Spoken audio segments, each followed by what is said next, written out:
A judge sentenced a man to death, but his dog revealed a truth that shocked everyone.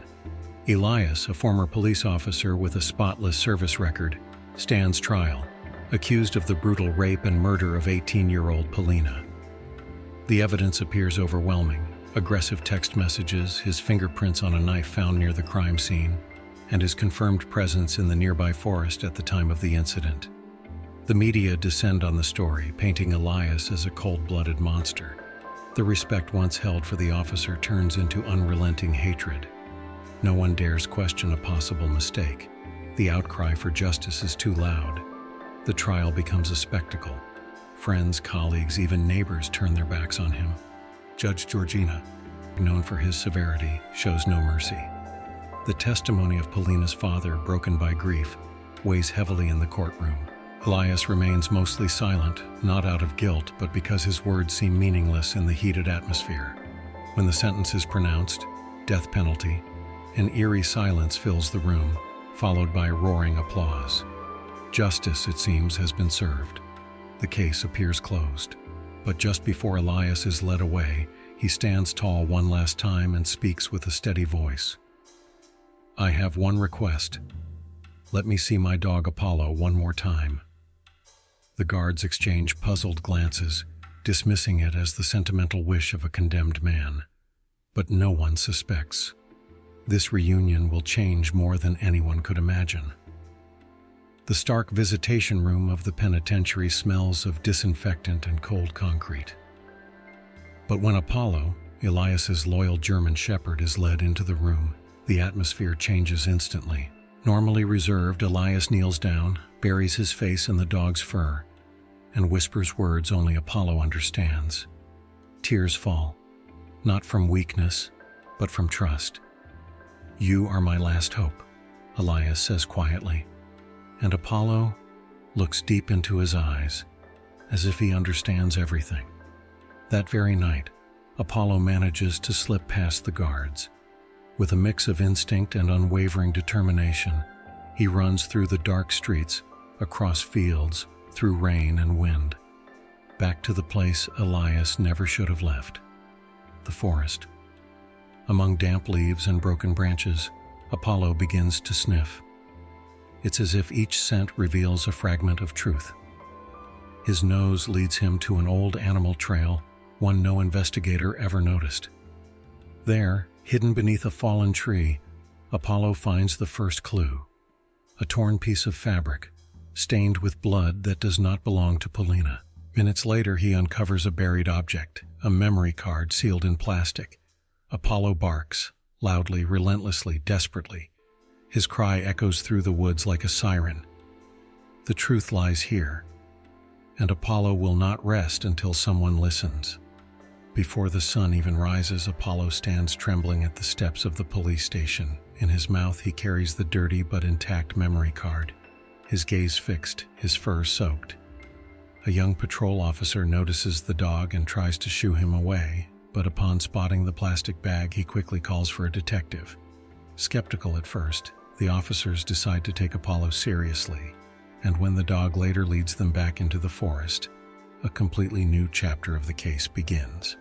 Deep within the undergrowth, hidden beneath damp moss and roots, the officers discover what the world had refused to see: an abandoned wooden cabin, scorched and half-collapsed. Inside a hidden compartment, they find more evidence: clothing, a weapon, and unmistakable traces. But the key piece, the memory card.